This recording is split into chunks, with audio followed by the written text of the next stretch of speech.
Hello, and welcome to our event on the front lines of democracy, a conversation to celebrate Constitution Day. My name is Elizabeth Maddow. I'm a research professor at the Eagleton Institute of Politics at Rutgers University, and I direct our Center for Youth Political Participation. We're pleased to be hosting this event this evening. With concerns about the state of American democracy and the nation's electoral system at an all-time high, it's those who actually administer elections, the secretaries of state, county clerks, and poll workers who are on the front lines.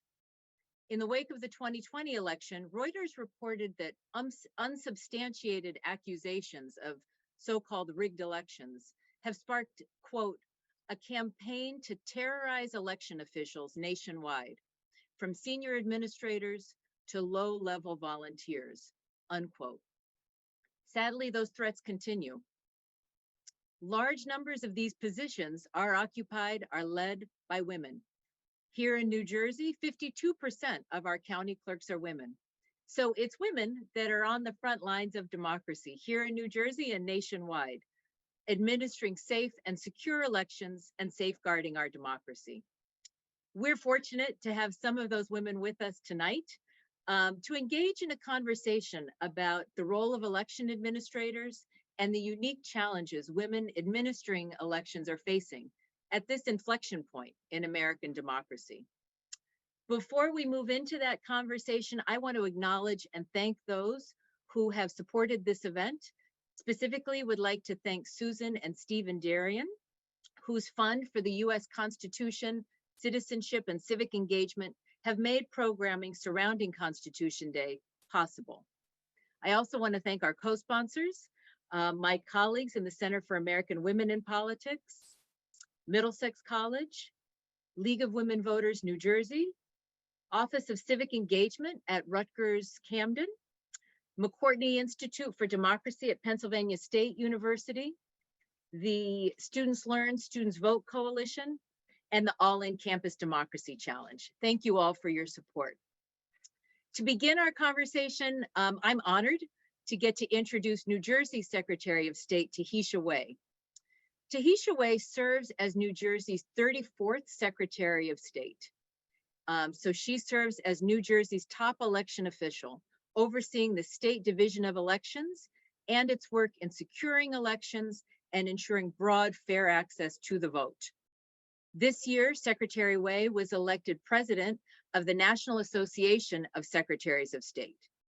And this association was founded in 1904 and serves as the nation's oldest nonpartisan professional organization for public officials. A graduate of Brown University and then the University of Virginia Law School at Charlotte, Secretary Way has devoted her career to public service, serving as a judge, a freeholder, holding a number of public and civic offices. We're grateful to have her here. We're grateful for her public service, and I'm honored to hand it off to Secretary Way to offer some opening remarks. Thank you, Dr. Maddow, for that kind introduction. It's so good to be here with the esteemed panelists, and one of which is a notable and distinguished Secretary of State next door, a colleague of mine, Secretary Chapman.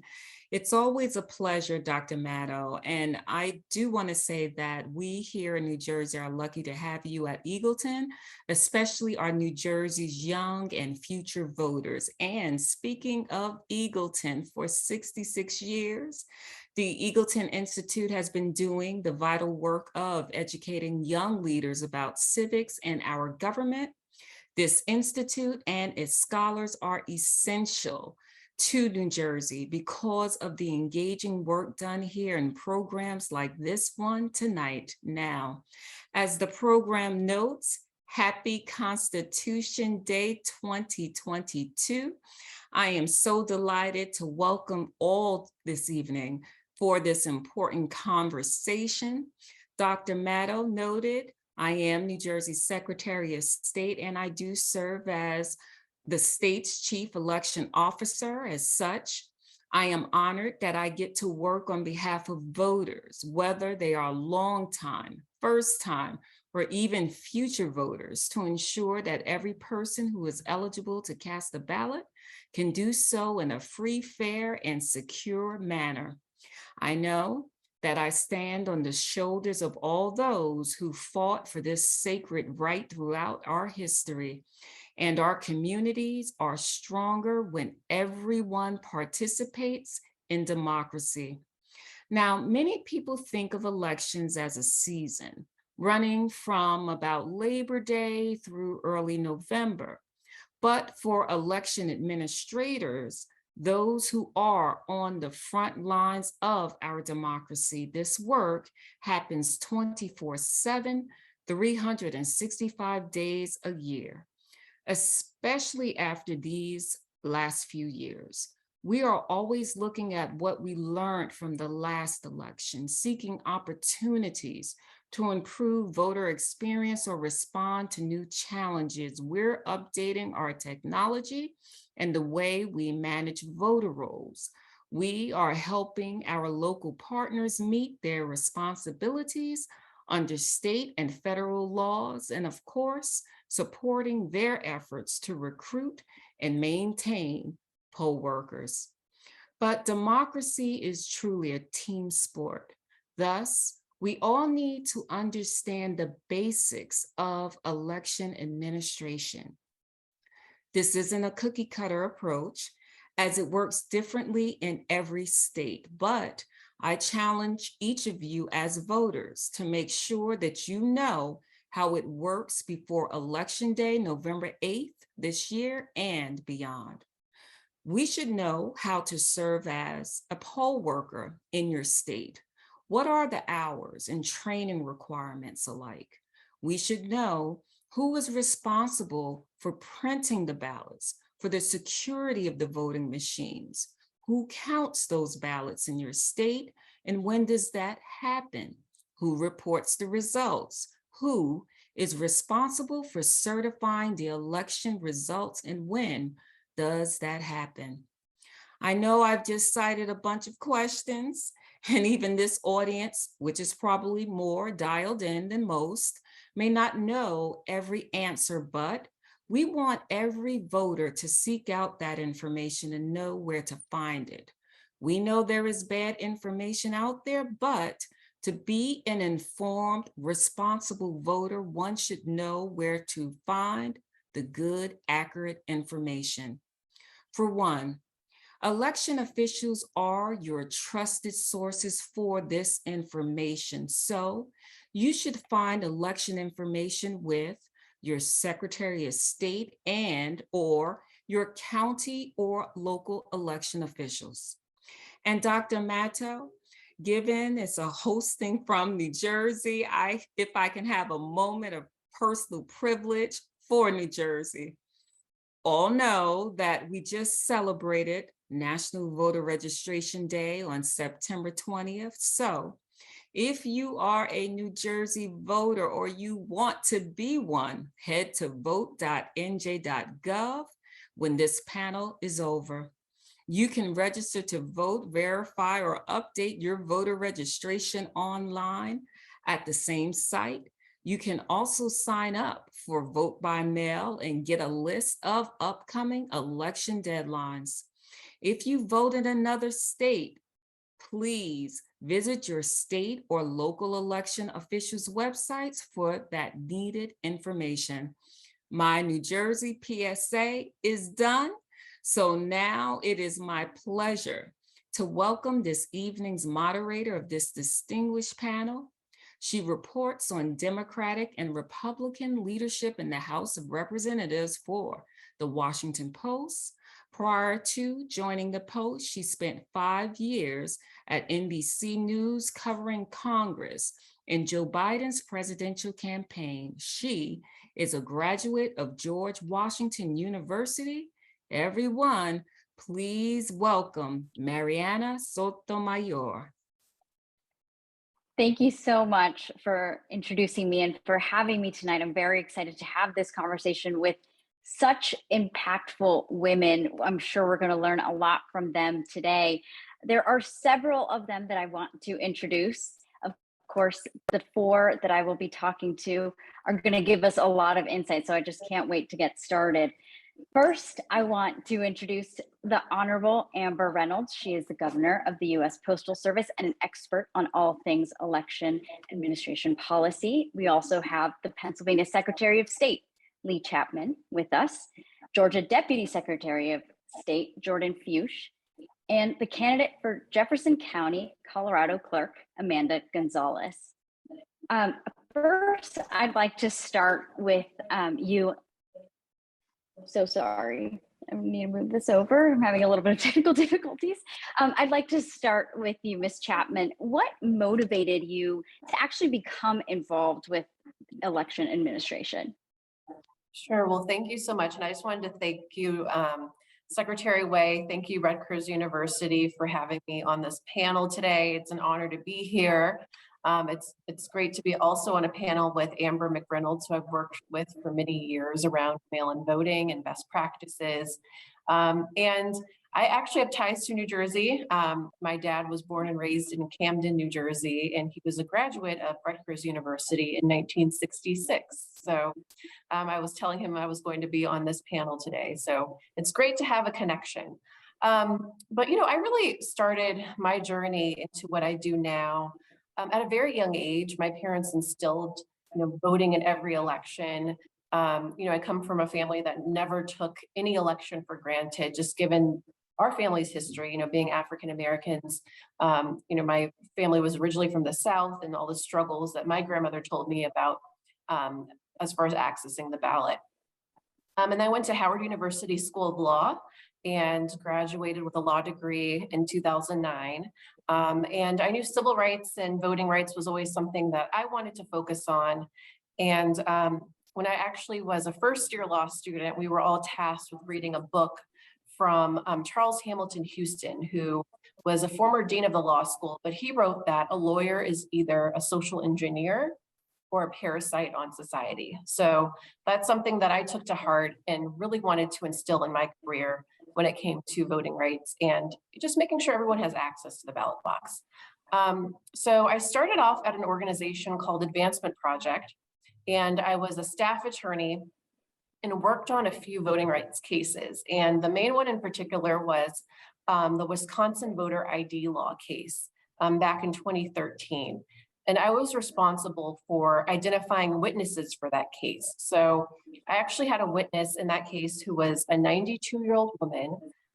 You know, she was born in Mississippi at home at the time when midwives, right, were the ones to deliver babies back then, especially African Americans weren't allowed to go to certain hospitals. So she was born at home to a midwife, and she never received a birth certificate, and her birth was recorded in a family Bible. So, you know, her family migrated during the Great Migration from Mississippi to Milwaukee. And she had voted in every single election. She was a poll worker. But when Wisconsin's voter ID law went into effect, she was actually disenfranchised because she was in her 90s. She didn't drive anymore. She didn't have that driver's license. And her daughter actually spent over $2,000 in legal fees for her to get the birth certificate to get a voter ID. So that was a really enlightening experience in my life where I knew I wanted to dedicate my career to making sure that every eligible voter had access to the ballot, that, you know, we were you know, I wanted to dedicate my career to make sure I was fighting against needless barriers to the access and to the ballot box. And so I went from being a voting rights attorney, I worked at various other national organizations advocating for voter access policies, including, you know, the John Lewis Voting Rights Advancement Act. And then in January of this year, Governor Tom Wolf appointed me as acting Secretary of State. So my goal in this role is really to make sure that we are meeting voters where they are, that we are providing, you know, accurate information to voters about how to register to vote, how to cast a ballot, and how to make sure it's counted, which is really critical, and that we're combating mis and disinformation, right? That's something that's been really prevalent, in particular in Pennsylvania, since 2020. Especially around mail-in voting, right? Mail-in voting is a newer culture in Pennsylvania. We only got it in 2020. So just making sure voters have that accurate information. And my role is also to oversee the 67 county boards of elections to make sure that they have guidance to execute a safe, secure election in Pennsylvania. So I'm honored to be here and honored to have a conversation with you all and to answer any questions that you might have. Thank you so much for that and that great explanation. Ms. Fuchs, I actually wanted to ask you as well, what unique qualities and insights do women bring to election administration? And what are some of those challenges that you might face either on a daily basis or, when things bubble up for you? Sure, and I love this question. One of the things that we saw in the 2020 election is that, and we've all been there, where you're in a meeting, you're leading the meeting, and you're the expert on the topic, and every man in the room is having a million questions, second guessing whatever you are saying. And that's the insight that a lot of women have. This is a female-dominated industry. I think the last time we took a poll of election officials in Georgia, I think 70% of them, 80% of them were women. And so they're used to being questioned. And so during the 2020 election, you saw women put their best effort in a pandemic on the line, and they delivered and they verified what they did in public. And so that's the thing that I saw, was that there were some very heroic moments where, especially in the primary, we had 3 types of voting. We had in-person voting, we had mail-in voting, we had 3 weeks of early voting, and all of that was maintained in the height of a pandemic. And so we really have to applaud these folks, Nancy Boren, Janice Edler, and Deidre Holden, just to name a few, that really delivered. They were highly scrutinized, and they did a very good job. Thank you. Appreciate that. And Ms. McReynolds, we've seen many threats to American democracy in the past few years. You're hearing this discussed in the moment, but in your opinion, what are some of the ways that we can protect and enhance the right to vote for all Americans? Well, thanks, Mariana, for that question. I love that question as well. And thank you again to Rutgers for hosting this amazing event. It's always an honor to be on the panel with these incredible women that are here. So first and foremost, I ran elections for 13 years in Denver and then worked for a nonprofit, ran a nonprofit at the national level trying to improve the voting experience. And I think first and foremost, we have to center the voting experience and the process of voting around voters. It wasn't necessarily designed to be customer friendly in the original form. And there's certainly ways we can continue to improve on it. And it is continuous improvement. We're never going to have an end of improvement. We want to continue to improve. And one of the acronyms, or the way that I like to talk about this, is that election policies, processes, technology should be faster. And that's an acronym for fair, accessible, secure, transparent, equitable, and reliable. And if there's a policy or a piece of technology or a process that does not balance all of those values, it's not going to work effectively for voters. And what we're seeing right now is we're seeing a number of people try to only prioritize security or only prioritize accessibility. And all of the values I just mentioned have to be balanced. Election officials have to balance all those competing priorities and values. And so I'd really encourage everyone that's watching to start thinking about elections in that way, thinking about a model that puts voters first. Certainly that's what I tried to design when I was running Denver and worked on Colorado policy.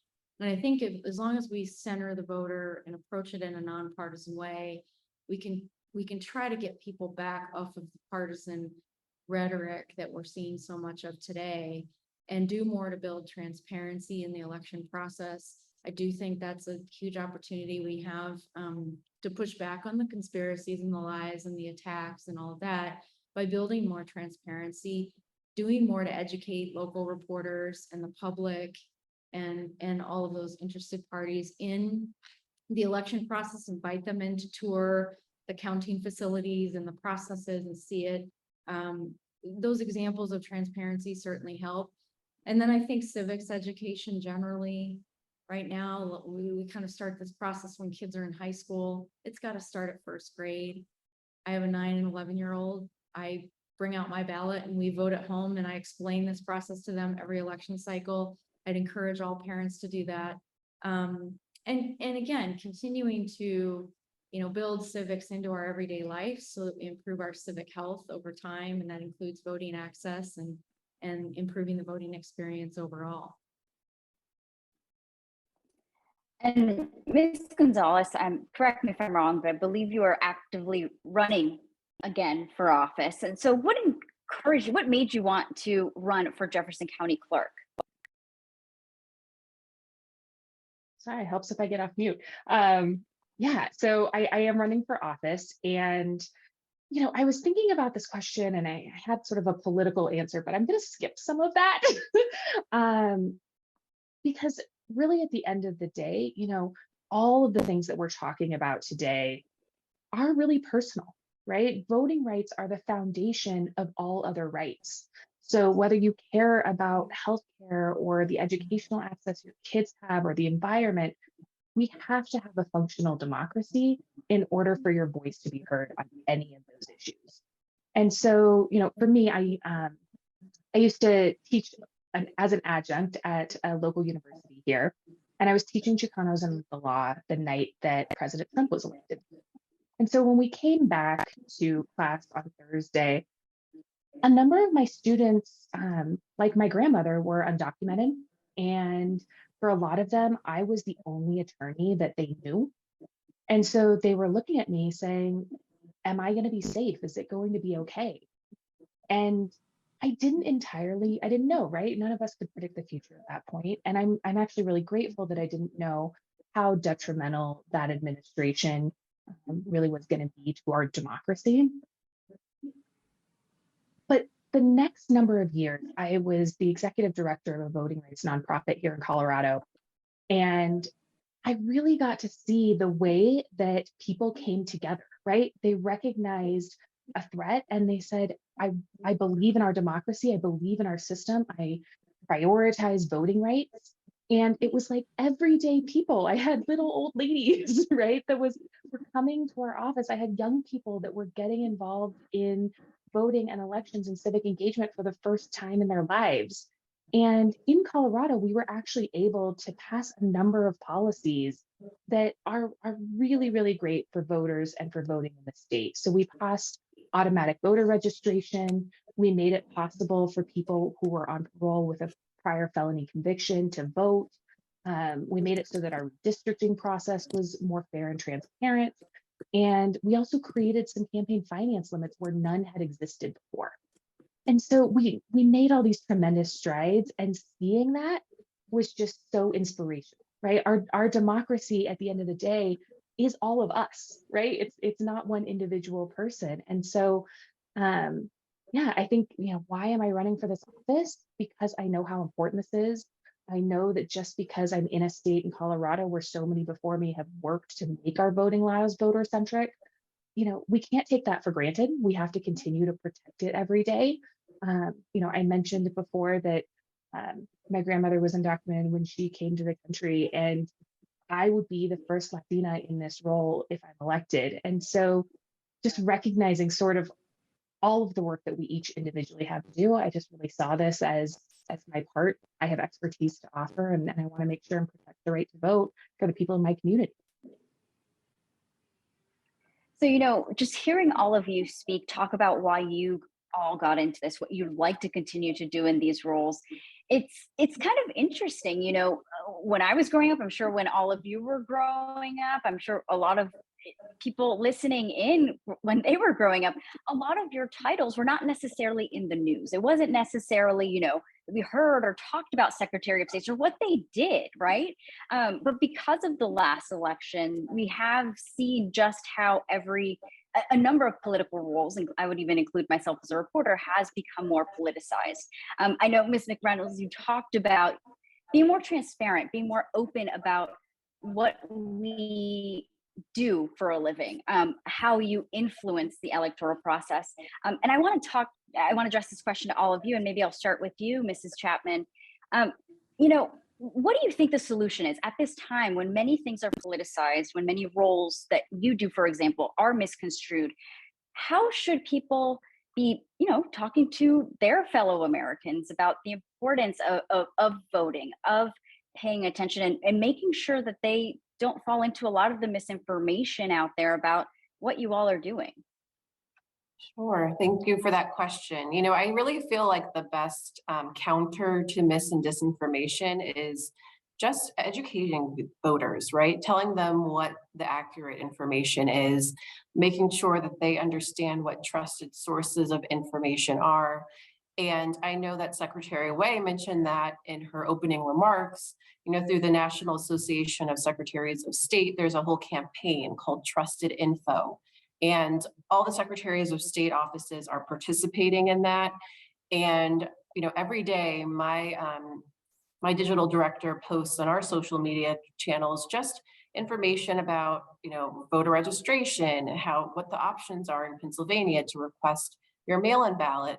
Also, because in Pennsylvania, we don't have pre-canvassing, it takes days for us to get our results. So letting voters know that doesn't mean that there's anything nefarious happening when it comes to counting results. That's just how the process works. Let the process play out. Let election officials do their job. But, I'm an appointed Secretary of State. So, everything that we do is nonpartisan. We are making sure that we're reaching all voters, whether they live in urban areas, rural areas, no matter what political party or affiliation they may have. But I really think that if we start with voter education, as Amber mentioned, the election process is confusing at times. So just making sure that we're demystifying what the process is as far as elections and how votes are counted. Ms. Fuchs, I'll turn the question to you. Thank you. I do appreciate that. I think one of the top, the most important focus that this particular administration has had is pushing back on disinformation related to the security of our equipment, security of the process. And the thing that we have found, and we actually poll tested this, is that most people, they trust how they voted. They don't trust how their neighbor voted. So 80% of folks who voted in the 2020 election, we captured that information, and we found that 80% of them who voted in person liked the way they voted. If they voted by absentee ballot, they trusted that their vote counted. It was when it came to how somebody else voted that they didn't trust that process. And so we have been pretty transparent related to what that process is. We've welcomed groups into our office. We have encouraged journalists to embed in local counties so that they can see how absentee ballots are verified and checked. And so working closely with the media has been key for this particular office, because Brad Raffensperger, prior to the 2020 election, had a very small megaphone. And so we leaned in heavily into WSB TV and many of the local outlets to educate voters on what's really going on. And that's been our priority. We're going to continue focusing on pushing back on disinformation, whether it's coming from the left or the right. And we'll see how the next election shapes up. Ms. McReynolds, what about you on this? Well, for sure, local journalism and engagement at the local level, county clerks and election officials, like I just like Jordan just said, I mean, I invested heavily and spent a ton of time educating our press corps on the process. And that not only helped Denver, but it helped the whole state of Colorado, because we were kind of where all the, the news organizations are like 2 minutes away from our office. So we were able to, share what the voting process looked like. And when people would try to lie about the process or create conspiracies, all of our local reporters had been getting this educational tour before every election for like 5 to 6 years before 2020. So when a lot of that started in Colorado, it was the local reporters that were pushing back on the conspiracy theorists, and that assisted the local county clerks and the election officials and the Secretary of State with communicating, because the reporters knew that it was false and they immediately responded. And so I can't say enough how important that is.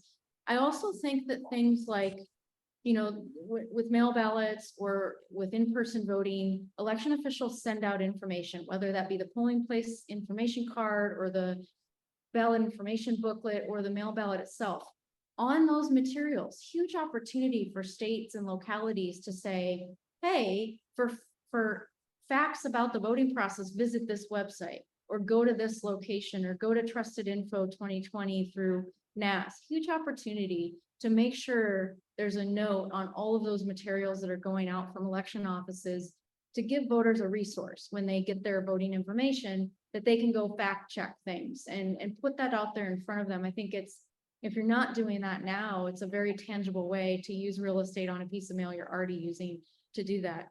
I also think it's important to educate candidates. I used to invite all the candidates that were running for office to tour the offices and get in front of any bad info that they might be spreading themselves. And I think that's still really important to do and get in front of that.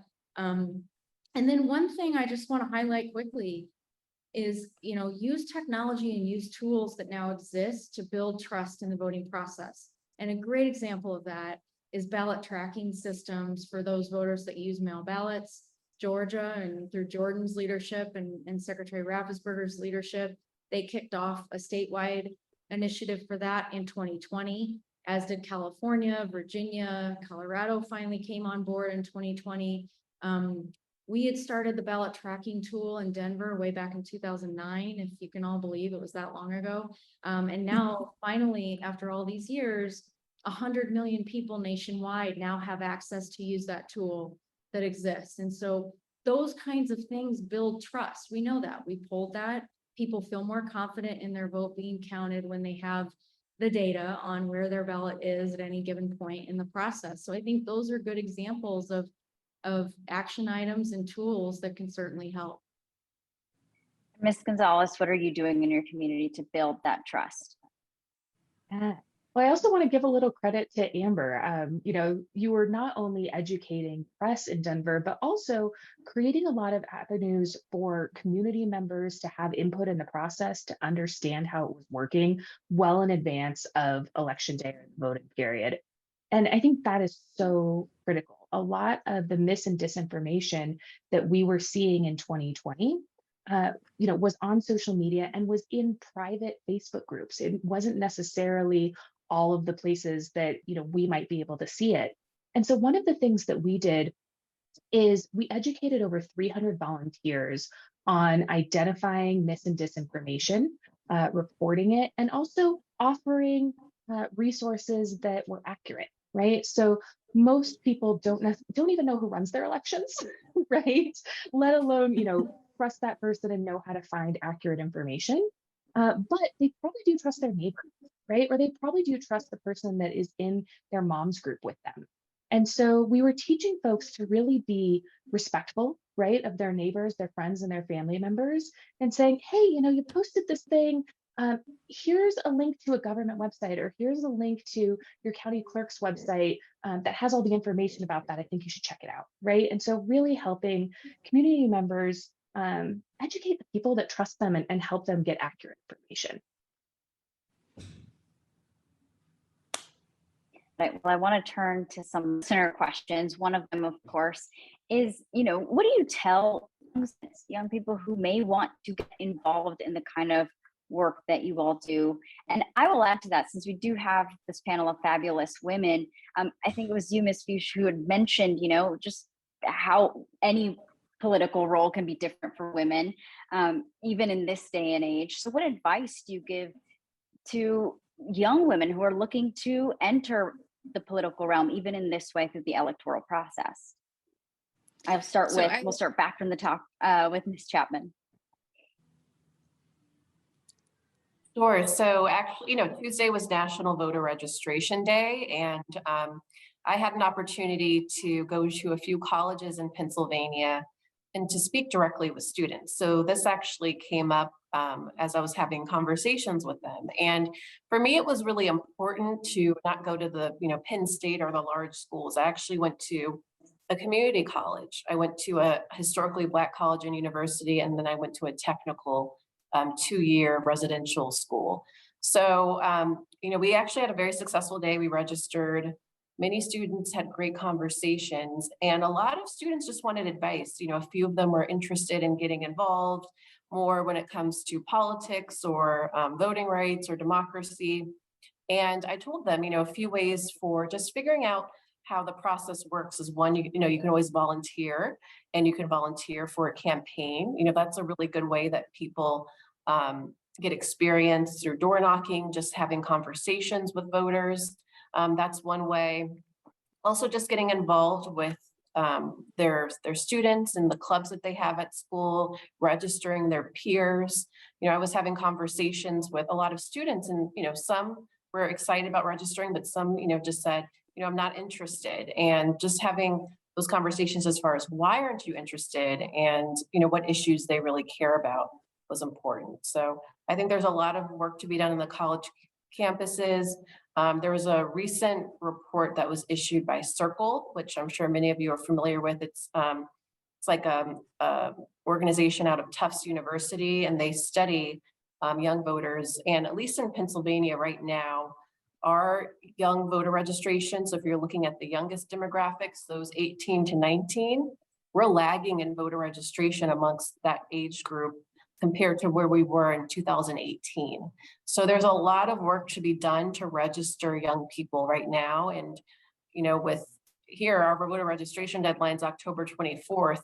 We need to make sure that we are reaching those college students and having conversations with them about how to register, how to vote, and what's at stake this election.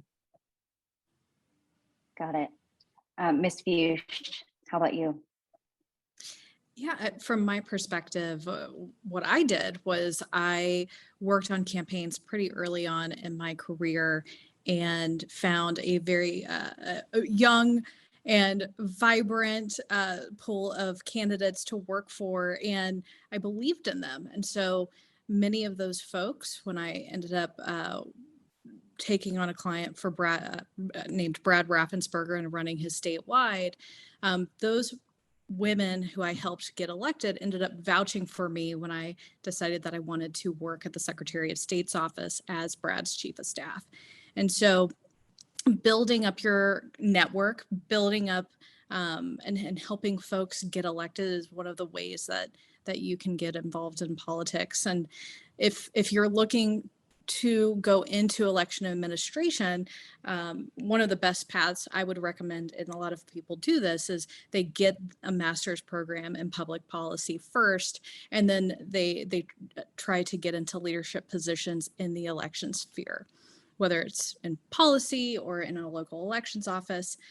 That base of knowledge is really helpful, because then you know how to advocate with your county commission, the policies around that type of politics. And so that's what I would recommend.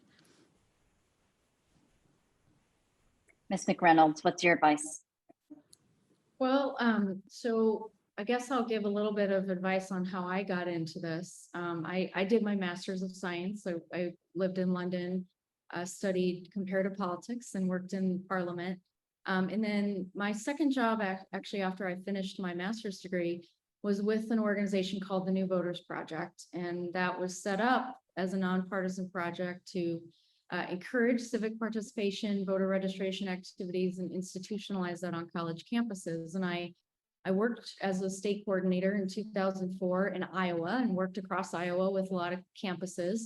But that experience really exposed me to the difficulties that people go through to register, but also understand the system. And that encouraged me that I really wanted to change or be a positive force and change within election administration. So I applied for my first job that I had at Denver Elections. I started there when I was, I think, 25, 26. Ended up there in the office for 13 years, started as an operational coordinator, became a manager, became deputy director, was appointed a director, by 2011, and the rest is history.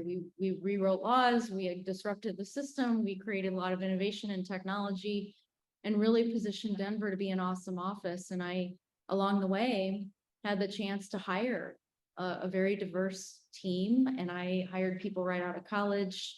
I was a big fan of hiring interns that would work in the office. We tried to really create a pipeline of talent through poll workers, through temporary worker opportunities. So I think there's a number of opportunities, and I'd also encourage folks to think hard about election administration as a field, because you can have a technology background and there's tons of jobs. You can have a communications background and there's tons of jobs. There's tons of customer service related jobs. There's process improvement, logistics. I mean, it's such a diverse field, and policy, and there's so many opportunities. So I can't say enough about it. I'm a huge advocate. Feel free to reach out to me on social media about how to get into it, or if you're interested, because I can't say enough about this incredible field. If you are interested in democracy and voting and serving the public, it's one of the best opportunities out there to do and accomplish all those things. Ms. Gonzalez? Yeah, there is just so much to vote for right now, right? There is so many reasons to get involved in your community and make your voice heard. So I think that is really important. And I think that young people in particular recognize that. And I also think it's so important that we have all different kinds of voices in government, in decision-making, in elections, right? I have made some boneheaded decisions in my career because I didn't have enough diversity around me. I didn't have people who were saying, oh, have you thought about it this way, right? And that includes young people. I also think about the actual spaces, right? Who feels welcome and who doesn't? Who feels like the space is made for them and who doesn't?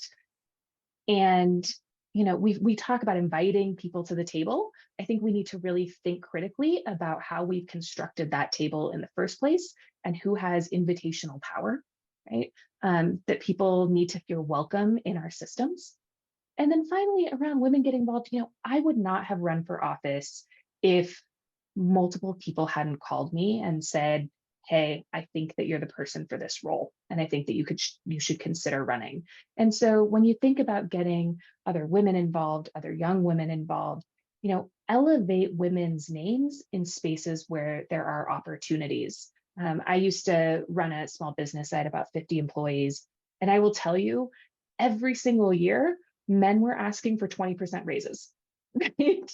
And so what spaces are men thinking they're entitled to? And the women on my team almost never asked.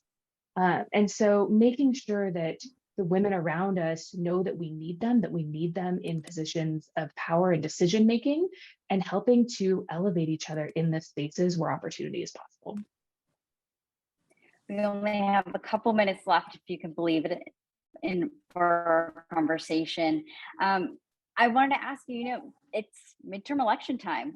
Soon enough, people are going to be lining up, voting in the midterm elections, and a lot of people are going to be voting for the first time. What advice do you have to those 18-year-olds who are getting ready to vote? What advice do you all give them? And I'll start at the top again with Ms. Chapman.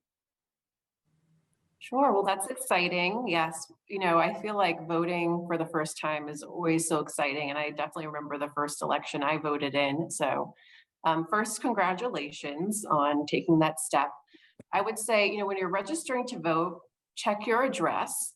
I don't know about New Jersey's laws, but in Pennsylvania, you can register to vote either at your home address or where you go to college. So choose, think about where you want to vote. Also, make a plan to vote. So if you want to go to the polling place and vote in person, you can do that, or you can request a mail-in ballot. You might be from another state. You can always request a mail-in ballot to where you go to school. So think that through. Making a plan is really important. And also just follow all the instructions. If you're going to vote by mail, follow the instructions, make sure that you take your time. In Pennsylvania, one thing that a lot of people don't do is they forget to there's 2 envelopes. So they forget to put their mail-in ballot in the inner envelope. So that's something that's really important.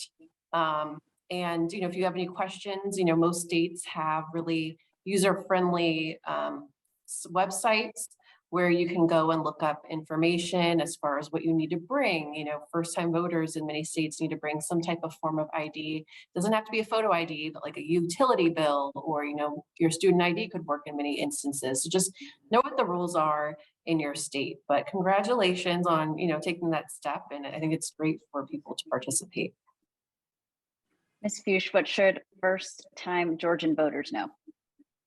Absolutely. I think the secretary pretty much covered it. Make a plan, find out what information that you need to provide, and definitely check to make sure that you're going to your right polling place and you have all of the identification that you need in order to get through the line. One of the things that I would also recommend, just to add on to what the secretary was saying, is take the time to really get to know the candidates that are going to be on your ballot. You can go to the Secretary of State's office website and download your sample ballot and find out what all seats you're going to face when you get to the polling place. And you're going to find that your ballot is extremely long, and it shocks people when you first vote. But get to know the folks who are running and find out more. A lot of these campaigns have beautiful websites that you can look at and find out what you believe in. Ms. McReynolds, just wanted to build off of that a little bit from a listener question. To add on to all of this for the new young voters, how do you build trust with them? Why should they feel that they should turn out and impact election results? Yeah, well, as everything that's been said so far, I think one of the other things that, in terms of building trust, not only voting, but sharing with your friends that you voted, encouraging them to vote, getting educated, like Jordan mentioned, like Secretary Chapman mentioned, lots of ways to do that, and go to trusted sources on that, whether that's local journalists that you follow or it's organizations that you're a part of. Look for the best information in the sources that you trust. And then another way is to work as a poll worker. So look, if you vote and encourage your friends to vote, those are great two pieces. But one of the best ways to get educated about the voting process and also help and be paid to help and serve your community is you can be an election judge at a location, you can work at the office and help process ballots. There are a ton of opportunities. And you can even, if you're 15, 16, 17, depending on the state you live in, you can serve as a poll worker at a younger age, even before you register to vote. I had a number of people tell me that they served as poll workers with their children that were 16 and 17. Like they literally signed up to work at the polls, work with their kids on the day of the election. So I think that's a great way to learn the process. You become a champion of the process. You know what is correct info and what's not. And that's a great way to get involved. And Ms. Gonzalez, what are you doing to encourage young voters to turn out this election? Yeah, I was a 23-year-old poll worker at one point, so I will advocate for that. Everybody go sign up. They need you. I would also encourage people, especially young people, vote all the way down your ballot. I know that those races that are at the bottom are, seem a little less sexy. I get that.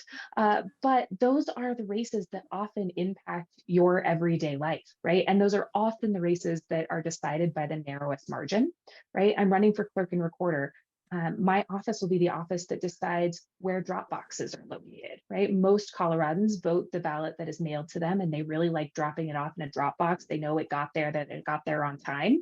Can you get to one of those if you are somebody that rides a bus? Can you get to one of those if you're somebody who lives on campus, right? This office will decide that. Your Board of Education seats might be the ones that are deciding if your university is getting funding, right? So all of these are so, so important. And so, vote for all of the offices because it really does impact your life.